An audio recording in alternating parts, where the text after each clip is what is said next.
Russians seek to link back up with their cut-off forces in the Dobropillia spearhead, hoping to salvage the situation and exploit a breakthrough deep behind Ukrainian lines. However, as the Azov Army Corps wasted no time, the encircled Russian forces were already being destroyed as two of Ukraine's most effective drone and ground units worked together to defeat the Russian horde approaching from the south, according to RFU News media outlet. It is noted that after the Azov Corps redeployed and executed a pincer maneuver on the Russian spearhead toward Dobropillia, a large number of Russian soldiers had been driven out of the Ukrainian new Donbas defense line and encircled. The 93rd Mechanized Brigade shared footage of how they were cleaning up scattered remnants of Russian soldiers using tight drone surveillance and strikes to prevent them from moving out in open before dealing with the new isolated pockets one by one. After Russian soldiers were forced into hiding, they conducted a concentrated barrage with Grad artillery systems integrated into the brigade's fire support network. The aim was to target the most concentrated pockets of Russian forces and saturate them as much as possible before a ground assault was made possible. The unit even shared footage of a ground drone mounted with a high-caliber machine gun driving through the streets after Russians were forced inside, firing into buildings where drones had detected a Russian presence. RFU News says.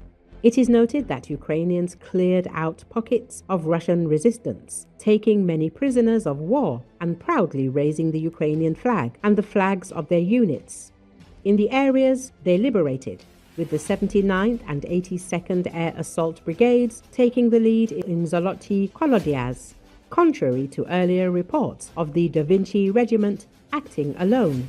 The reason why Ukrainians opted to clear out the encircled Russians before dealing with the rest of the salient is that Russian forces could easily supply these pockets with water, food, and ammunition using drones, as they had done many times before. RFU News says, as the clearing operations ensured Ukrainians would not be hit from behind, the Azov Brigade took the lead in continuing the advance south, coordinating tightly with Magyar's birds, providing additional drone fire support. The main goal was to cut off another part of the Russian salient before moving south and consolidating control over the grey zone that Ukraine had previously established over the river crossings. As Ukrainians commenced their assaults, however, Russian commanders quickly launched an all-out effort to re-establish links with their remaining encircled forces to the north, hoping to salvage the largest breakthrough Russians had made since 2022. RFU News says that the elite snipers of Ukraine's Azov Brigade, combined with the most effective drone units of Magyar's birds, rained hell down on the advancing Russian soldiers.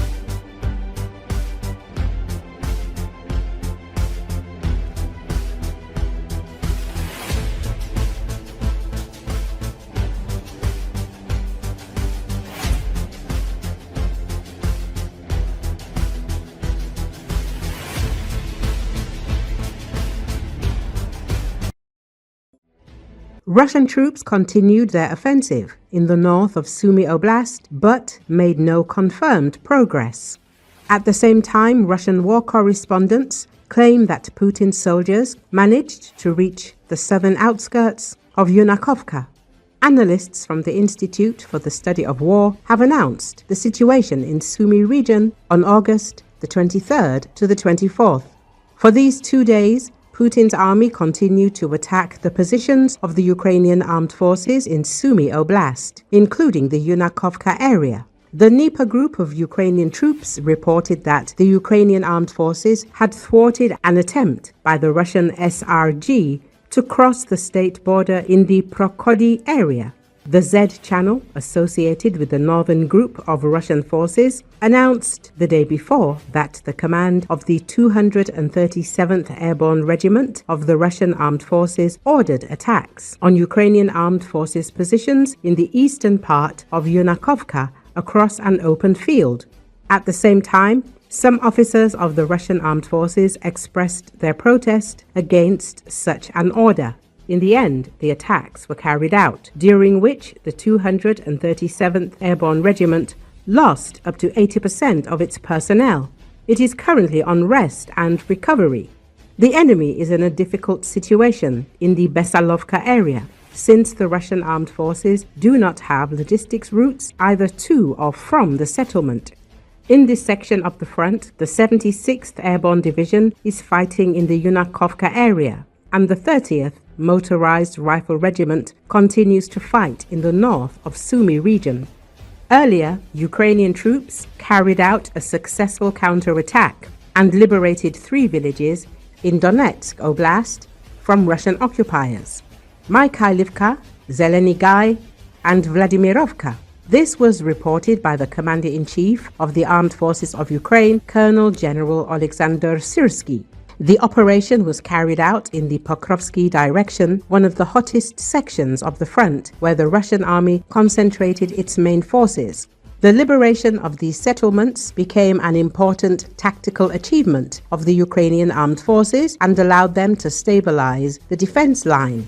Syrsky personally arrived in the combat zone to listen to the commanders, assess the situation on the spot, and present awards to the soldiers of the 25th Airborne, 68th Jaeger, 32nd and 155th Mechanized Brigades for their fortitude, courage, and selfless service. The Commander-in-Chief also stated that the issues of additional provision of units with ammunition, drones, and electronic warfare equipment have already been resolved. According to Syrsky, the Ukrainian army continues to heroically hold the defense despite the enemy's numerical superiority.